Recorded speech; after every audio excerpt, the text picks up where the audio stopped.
This was insane to witness as the Yankees have made crucial deals to shore up their bullpen and are looking for more reinforcements as we are inching closer to this deadline. We'll break down the returns that were sent for both bullpen arms and how the Yankees aren't out of the woods yet when it comes to this MLB trade deadline. What's going on, guys? Alex Brooks back here on Yankees Digest, giving you guys a daily dose of Yankees content every day of the week. And if you guys want to stay up to date on all things Yankees, especially if you're a part of that 75% who aren't subscribed, let's subscribe. Let's comment down below. Join in on this conversation. The Yankees trade deadline is here, and we already have so many big moves that we have. So subscribe, comment down below to join in on this conversation. But let's get right into this video as talking about Brian Cashman and what he has done so far for this deadline. If you've been keeping up with Yankees Digest, Chris was doing a great job doing these breaking news videos on Bednar and Jake Bird. And I'm just going to be here to talk about the returns that we gave for Bednar and Bird and see how that impacts both of these teams. So looking over to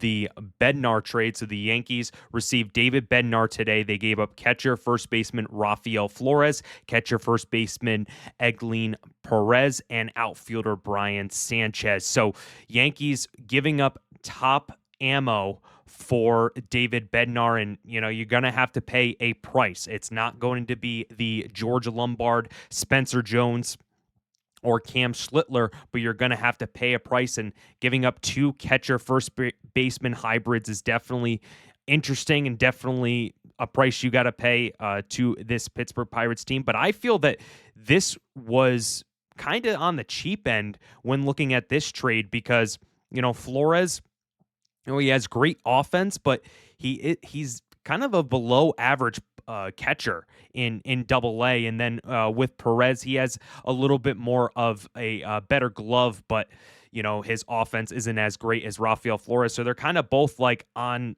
different trajectories. Like one's trying to get better with defense and Flores, one is trying to get better with offense and Perez. So and then when we talk about Brian Sanchez, just looking at just these prospects here, not having to give up a lot for David Bednar. And we obviously know that David Bednar can come in here and be with Luke Weaver and Devin Williams to be a good 1-2-3 punch in the back of the bullpen. But what do you guys think regarding this package that was sent to the Pirates? I feel like it could have been a lot worse, and it could be a lot more of a price to pay. But I definitely feel like this is a very good package, very acceptable package for both teams. But I feel like the Yankees definitely getting Bednar on their team will help shore up their bullpen. And it wasn't the only deal that they did. It was Jake Bird. Jake Bird was rumored to be on the New York Yankees radar, and he definitely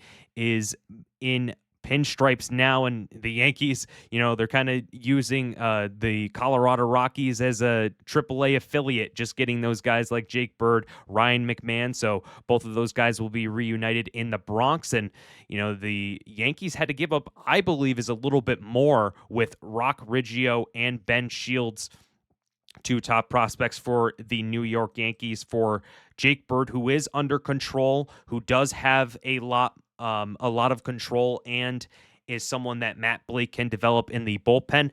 And with the Yankees, they need bullpen arms. They definitely need bullpen arms that can come in here and produce, because we've seen with the bullpen that has been at a high of 7 ERA so far in the last 15 games. And adding a guy like Jake Bird and especially Bednar, just two guys who are trying to make it proven, and having those guys under control for not only just this year, but for years to come. So with Rock Riggio, I mean, he's definitely a very, one of the highlights of that trade. And, when we look at just what he is right now, he is a 10th overall prospect, was the 10th overall prospect in the Yankee system. He was in Double-A, and, he definitely has, the speed. He has, the bat to ball skills that can succeed in the majors. So the Rockies are definitely getting a guy who can be in second base, shortstop, just a guy who can play all around. And then Ben Shields is a very interesting prospect as well, because He was the 28th ranked prospect for the New York Yankees. He just has someone who is still developing his pitches, still developing his off-speed pitches, and getting more in tune. So with Double A from Somerset, Rock Riggio and Ben Shields are going to be reunited in Colorado, so they'll have to adjust to the Colorado elevation. But looking at what Jake Bird can provide for this Yankees team, I mean, you definitely know that he has the potential to go into this Yankees bullpen and produce.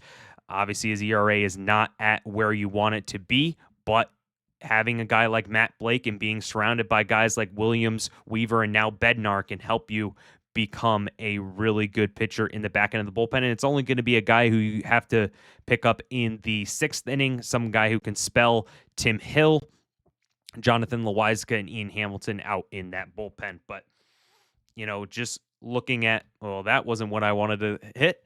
The thing that I wanted to address was the Yankees are still talking to teams about adding a starting pitcher.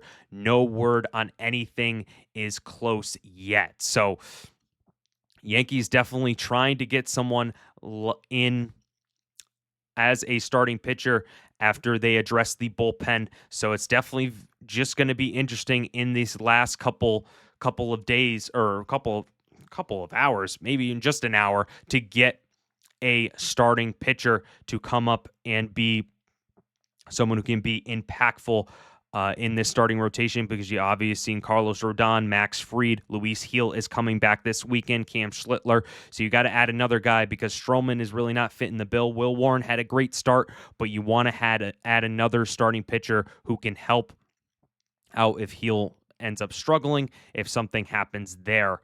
And right now, it just seems like the Yankees are, going after Sandy Alcantara. That's definitely a report that I saw today saying that the Yankees have asked the Marlins for a package that would include Sandy Alcantara and Anthony Bender. And when we're looking at a trade with Alcantara and Anthony Bender, that's definitely going to be something that the Yankees are going to have to pay a big premium for.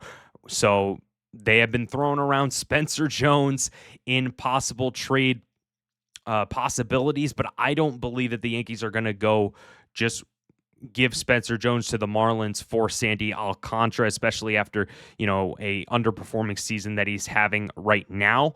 Obviously things can change, but I still believe the Yankees are trying to hold on to Spencer Jones through this deadline because they do see him as the future. So it kind of opens the door for other sort of prospects, whether it's prospects or major league guys, say like Trent Grisham is in that conversation with the Marlins. The Marlins are trying to get younger, but if they're trying to surround themselves with some talent, obviously going after one of the Yankees veterans right now, I don't want to see Grisham go, but if the Yankees are trying to get this starting pitcher like Alcantara, or any of the pitchers that have control, they're definitely going to have to deal with the top prospects in their farm system. There's really no other way around it. And adding a reliever in there, that just is another big prospect that you have to give up for both Alcantara and Bender. But that's going to do it for another edition of Yankees Digest.